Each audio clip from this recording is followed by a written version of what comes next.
Welcome back to Anime Deep Dive. Today, we're breaking down Chapter 7 to 10 of Xu Qing's journey. Chapter 7. The chapter kicks off with a bone-chilling sound, the massive iron gates of the scavenger camp slamming shut. The dust hasn't even settled before the crowd erupts into a frenzy. This isn't just a trial, it's a spectator sport. High above the chaos, we see the man pulling the strings, the camp owner. Xu Qing, ever the observant hunter, notices the spirit power radiating off this man. It's overwhelming, far beyond his own current level. This is a crucial detail, guys. It establishes a power scale. Xu Qing might be strong for a kid, but he's still a small fish in a very dangerous pond. Then the opponents are brought out. We're talking 2 massive, blood-eyed giant wolves, a red bear with limbs thicker than a human torso, a mutated, boil-covered gibbon that seems more insane than the others. But then the atmosphere shifts. The other beasts go silent. A cage twice the size of the others rolls out, containing a giant horned anaconda.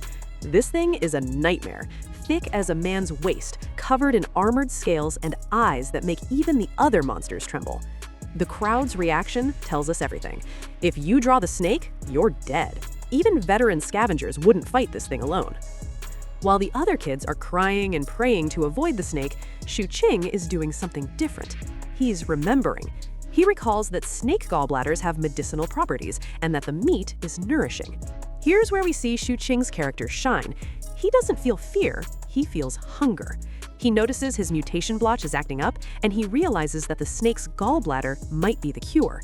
When the lots are drawn, a terrified girl gets the snake. Xu Qing, with a coldness that borders on heroic, simply says, "Let's switch." He trades his easy fight, a small wolf, for the death sentence. The girl is stunned, but Xu Qing isn't doing this out of pure kindness. He's a hunter going after the best prize. The battles before him are a bloodbath. One kid is instantly torn apart by the bear, another flees in terror. Only one experienced scavenger managed to kill a wolf, leaving the arena exhausted and broken. Then it's Xu Qing's turn. As he steps into the ring, the anaconda lunges. This isn't a flashy shonen fight with shouted special moves, it's raw and visceral. Xu Qing uses the sea and mountain incantation to bolster his strength. He doesn't just swing wildly, he targets the anaconda's abdomen, the weak point. He pummels the beast with a series of heavy punches, shattering its scales. Then, in a move that silenced the entire stadium, he plunges his dagger into the snake, reaches inside the living creature, and rips out the gallbladder. And what does he do? He swallows it whole, right there in the dirt and blood. The snake, driven by its final death throes, lunges one last time. Xu Qing doesn't flinch. He leaps into the air and brings down a black iron skewer with the full weight of his body, piercing the snake's heart. The silence that follows is deafening. The scavengers aren't cheering anymore. They're astounded. They just watched a skinny kid dismantle a top-tier predator with the efficiency of a professional butcher. Even the remaining monsters in their cages are cowering. Xu Qing doesn't wait for applause. He drags the massive snake corpse to the exit. When he meets his mentor, Sergeant Thunder, he doesn't brag. He simply drops the carcass and says, "You like snake meat, right? Please, eat." It's a moment of dry wit and genuine respect. He's paying back his debt with the life of a monster. In the shadows of the arena, 2 mysterious figures, an old man in violet robes and a tattooed servant, were watching. They're so powerful that even the camp owner didn't notice. The old man calls Xu Qing interesting. Chapter 8. The scene opens with a striking visual. The old, battle-hardened Sergeant Thunder and the young, cooled Xu Qing walking through the camp. It's a strange duo, the tall veteran and the short kid, but they fit together perfectly. They look like they belong to this harsh world. Because Sergeant Thunder is carrying that massive snake corpse, nobody dares mess with them. In a scavenger camp, strength is the only law. Xu Qing isn't thinking about the danger, though. He's looking at those scales in the sunlight and literally salivating. After years in the slums, he isn't just looking for a win, he's looking for a meal. They arrive at Sergeant Thunder's place in the middle ring. This is a huge step up for Xu Qing. The inner ring is for the rich, the outer ring is for tents, but the middle ring has solid wooden cabins. Thunder gives Xu Qing his own room. It's small, clean, and simple. For a kid who grew up in a war zone, a small room is actually better. It means fewer places for an enemy to hide. But instead of jumping on the bed, Shu King sits right on the floor to cultivate. That tells you everything about his mindset. Comfort is a luxury. Power is a necessity. As evening falls, the smell of cooking fills the air. And guys, Sergeant Thunder isn't just a soldier. He's apparently a gourmet chef. We're talking fried snake, braised snake, steamed snake, snake soup. It's a full-on serpentine banquet. But when Shu King sits down, he notices something odd. Sergeant Thunder has set the table for 3 people. When Shu King asks who else is coming, Thunder gets a look in his eyes that screams tragic backstory. He says the 3rd set is for someone who will never come. It's a heavy moment of symbolism. In this world, everyone has a ghost they're still feeding. The dynamic between these two is fascinating. Shu King eats like a starving wolf, stabbing the meat with his chopsticks instead of using them properly. When Thunder asks why he isn't being polite like he was with the steamed buns earlier, Shu King gives a cold, logical answer. The steamed buns were yours. This snake meat is mine. This is a key insight into Shu King's moral code. He doesn't want charity. He pays his debts. He even tells Thunder that the snake's skin and bones will cover the rent and the hush money for his previous kills. He's a kid who understands that in this world, nothing is free. Thunder finally drops some lore. He's part of a group called Squad Thunderbolt. There are 4 members, and they take on the deadliest jobs in the Forbidden Region, a place filled with resources and deadly mutations. He invites Shu King to join. Why? Because he sees that Shu King is a rogue cultivator. He warns the boy that spirit power is like poison. If you rush your growth, the mutation spreads faster. You have to balance strength with survival. Left alone, Shu King reflects on his reality. The slums were a kennel of dogs, but this camp? This is a den of wolves.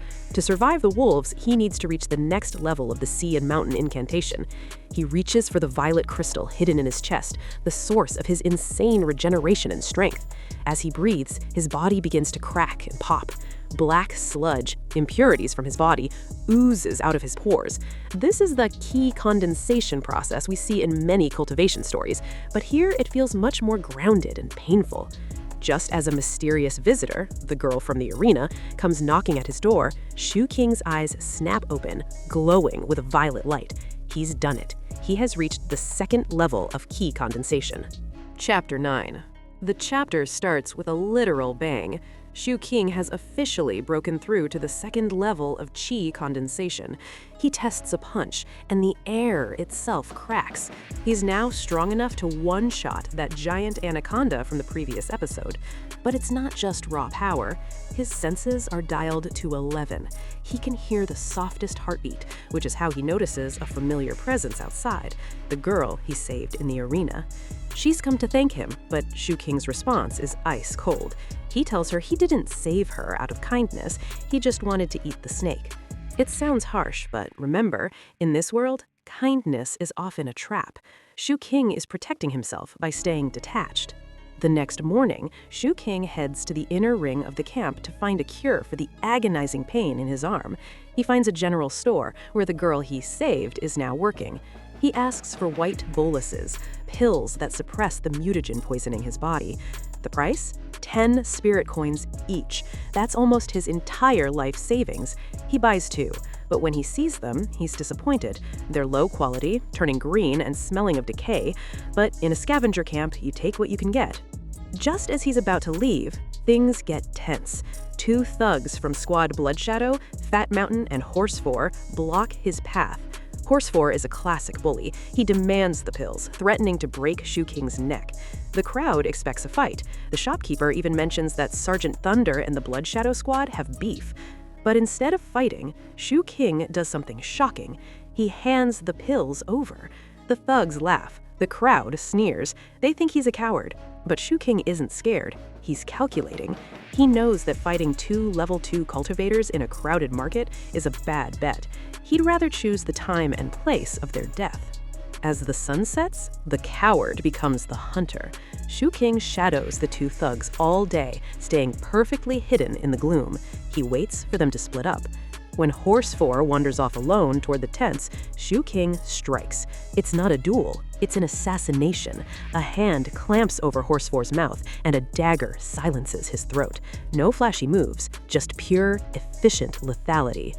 As Horsefore lies dying, realize how terrifying Shu Qing actually is. He doesn't just kill the man, he uses the severed head of a mutated snake to inject venom into Horsefore's body, melting him into nothingness to hide the evidence. He even packs up the guy's clothes in a sack. No body, no crime. While Shu Qing thinks he's alone, we see the return of the violet-robed old man and his servant. This old man is the only one who sees Shu Qing for what he truly is, a wolf pup. Here's what you need to pay attention to. The 7 Blood Eyes. The old man mentions this organization. It sounds like a major sect or power player in this world. Grand Master Bai.